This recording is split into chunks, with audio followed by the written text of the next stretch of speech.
Welcome back to the Other Side of 45's podcast. I'm your host, Randy Black. This podcast is about taking chances, owning my mistakes, addressing generation and family curses and trauma, completing my 50/50s by 50 list, and my life as a single empty nester. If this is your first time listening, welcome. Please subscribe and rate the podcast 5 stars. Since it's still March, which is Women's History Month, I thought I would touch on a little bit about feminism or being a feminist.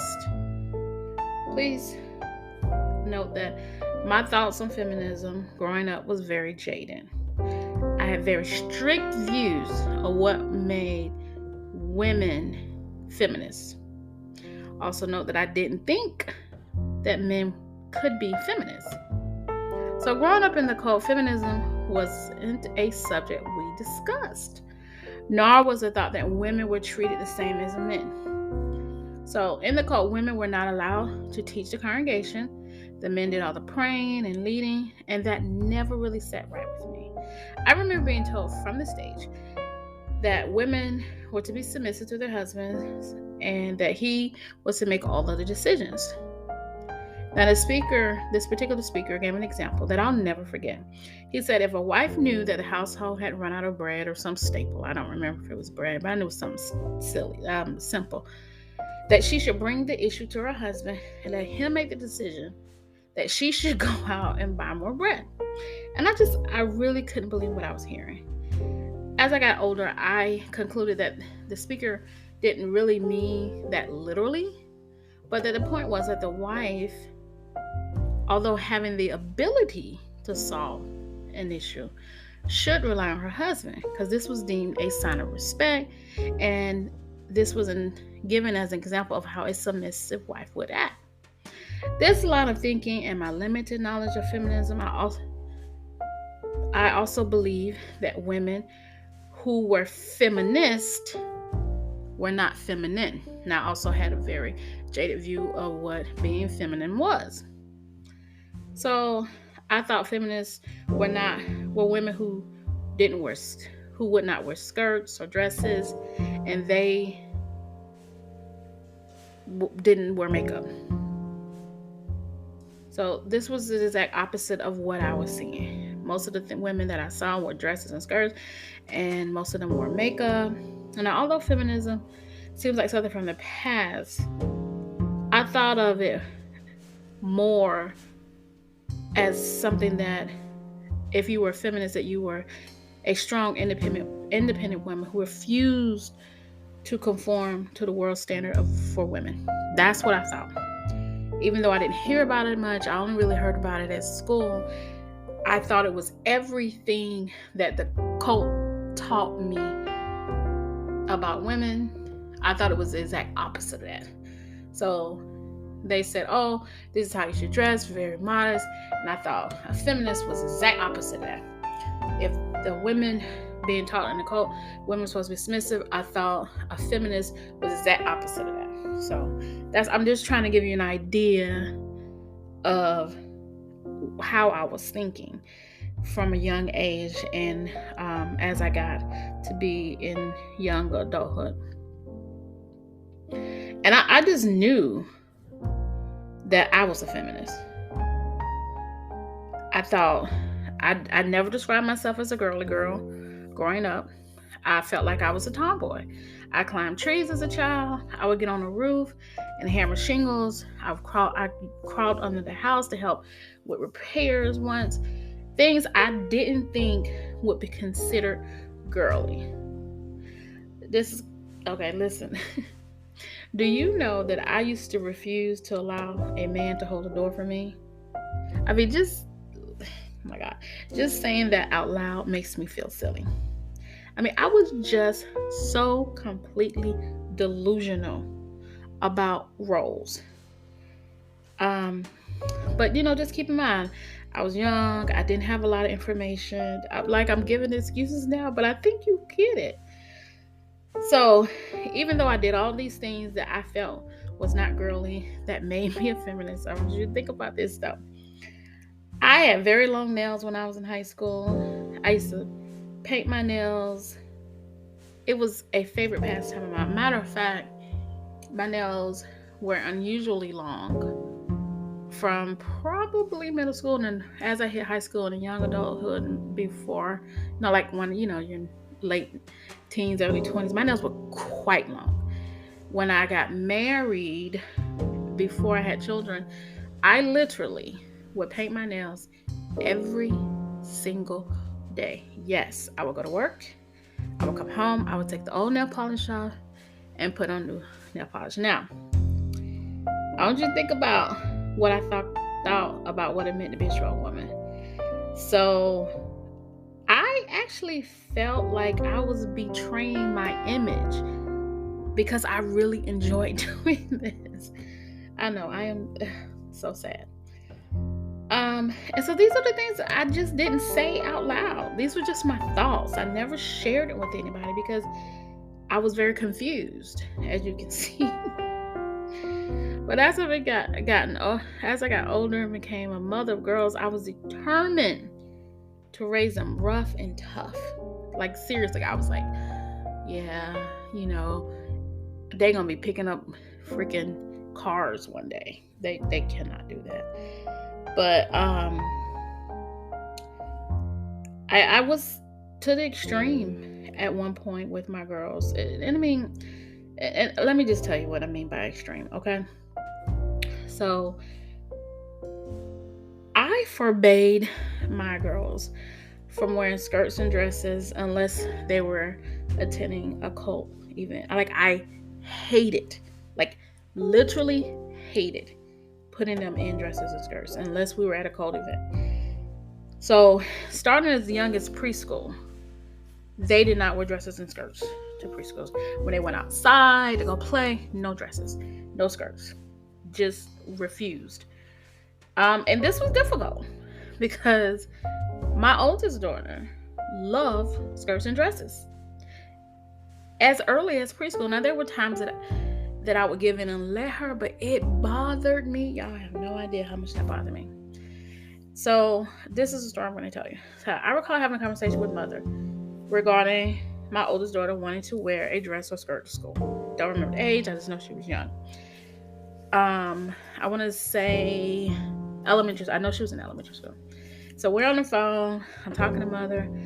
I don't even know how the conversation comes. This has been so long ago. And I remember saying how my oldest wanted to wear a skirt or a dress. I don't know. And I was trying to figure out where I had gone wrong with raising her. Because I was like, I just don't understand why this child wants to wear a dress or a skirt. What did I do? I'm just, really beating myself up because I thought I had done something wrong because she really was dead set on wearing, I'm going to say skirt to school. So I'm telling this to mother, and she was like, what I don't understand what's wrong with her wearing that to school. And I thought about it, and I was like, it's really nothing wrong with it. I just didn't like it. And I'll never forget how I felt at that moment.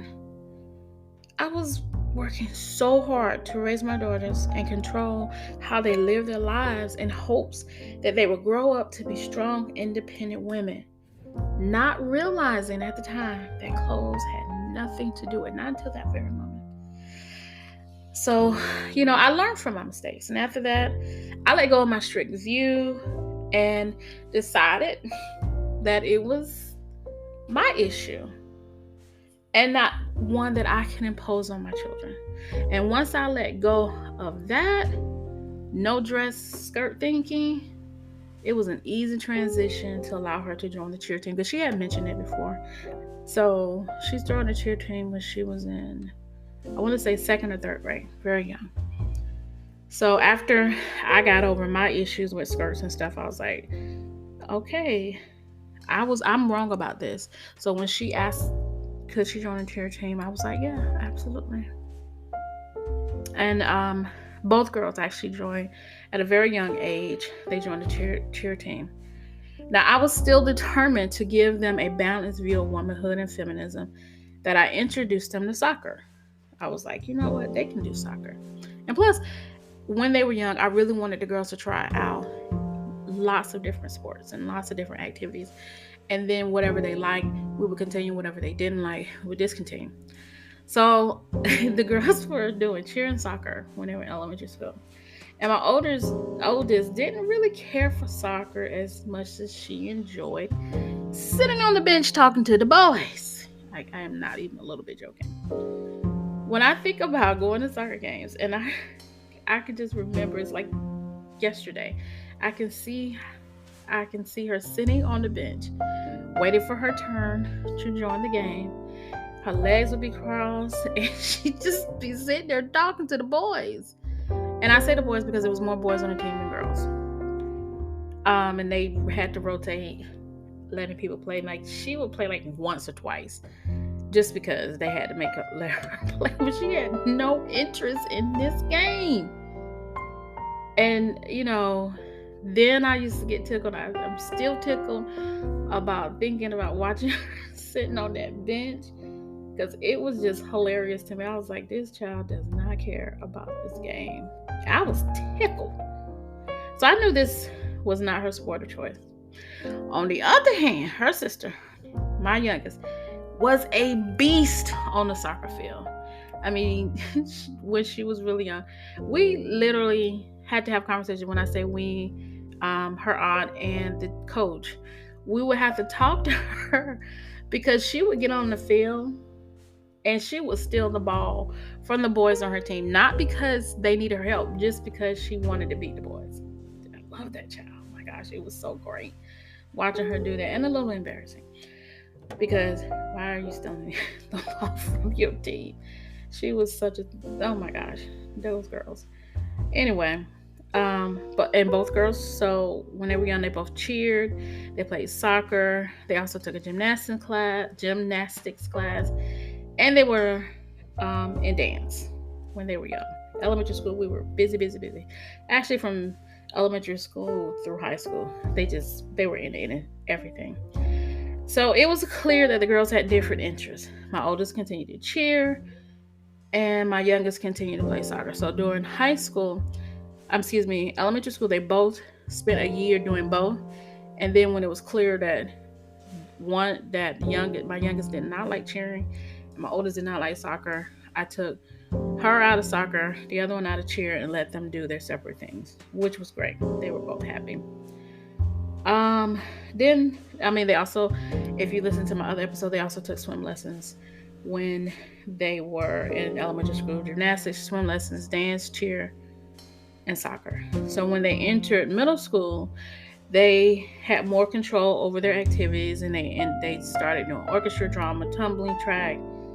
When they went to high school, it's all those things.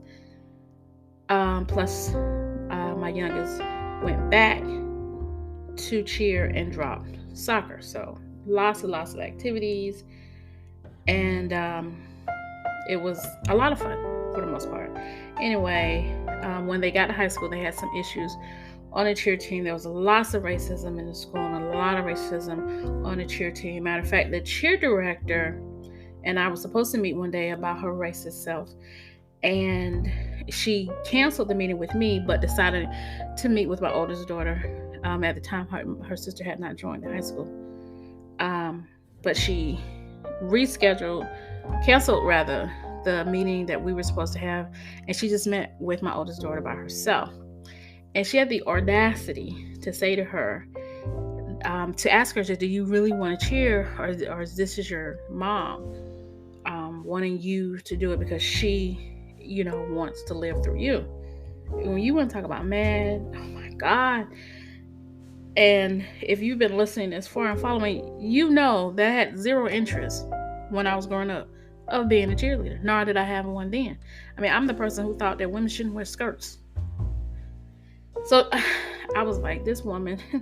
So the principal and I were talking when I found out what she had done to my daughter, and about the accusation from the cheer director had made to my oldest. And I said to him, my daughter's taught me about feminism and what it means to be an independent, strong woman. And I told him this story that I just told you now, and how I was forced to admit that I actually didn't know what it meant meant to be a feminist and what it meant to be a strong woman, but I certainly was not trying to live vicariously through my daughters by making them be on the cheer team. Like, it took a lot for me to get to a point to even put her in cheer. That woman knew nothing about me, but that is not even what this podcast is about. But anyway, it's about how I had to let go of my ridiculous views and to understand that feminism was what it was, and that growing up, honestly, I thought cheerleaders, I had such a stereotype about cheerleaders. I thought it was shallow, pretty girls wearing short uniform skirts. That's what I thought. That's what I told the principal. I said, honey, no, she's so wrong. This is what I thought about cheerleaders. And I didn't want my girls to have any part of that.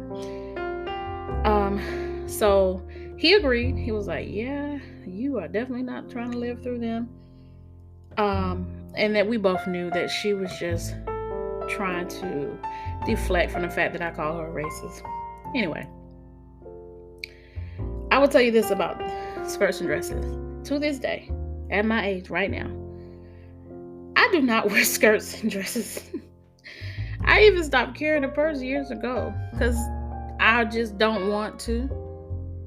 I just don't want to. I remember when I decided not to. I remember when I decided not to carry a purse. I'm going to tell that story on another day because I've said enough about how stupid I was and some of the stupid things I've thought, and I don't want to continue to add on to that. Not this time. We'll just say I stopped because I don't want to. I mean, that may change or it may not. I don't know. But what is the actual definition of feminism? So the dictionary says, at its core, feminism is the belief in full social, economic, and political equality for women. Feminism largely arose in response to Western traditions that restricted the rights of women. But feminist thought has global manifestations and variations. So yes, my daughters and I are feminists. Now, I'm not going to go any further to get into controversial to discuss the intersectional feminist, because that's not what I thought about when I was secretly proclaiming myself a feminist when I was growing up. I mean, I rarely even use the term. Most of the people in my circle are feminists. No one I know personally would think that women are not equal to men. They just don't think that way, because I don't hang around people like that.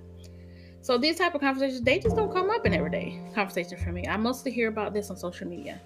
So this podcast is about admitting my mistakes. So here's my mistake. If you have not already figured out, I was wrong in my views of feminism and how I view women and how I was beginning to raise my daughters. I was wrong. And I appreciate Mother for stepping in. And I appreciate that my daughters taught me that being a woman looks like whatever a woman decides. Then she can work outside the home, work from home, or be a housewife. She can wear heels, Crocs, or Nikes. She can have long nails, short nails, get mani-pedis or not. Wear makeup every day, some days or no days. Feminism, and being a strong, independent woman has nothing to do with what you look like.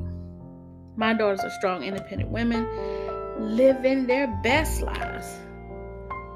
And they continue to teach me new things. And I'll continue to grow and educate myself so I can like who I am. So you know what that means. Like the great Mary J. Blige says in the theme song of My Life Just Fine. I like what I see when I'm looking at me, when I'm walking past the mirror. Don't stress through the night. At a time in my life, ain't worried about if you feel it. I got my head on straight. I got my vibe right. I ain't gonna let you kill it. You see, I wouldn't change my life. My life's just fine. So meet me on the other side of Forticast on the podcast and the blog and Instagram. There'll be new episodes will be released every Monday unless I don't. Thank you for tuning in. And please remember to rate the podcast on Apple Podcasts so that others can find it. It helps me grow my podcast. And your feedback is greatly appreciated.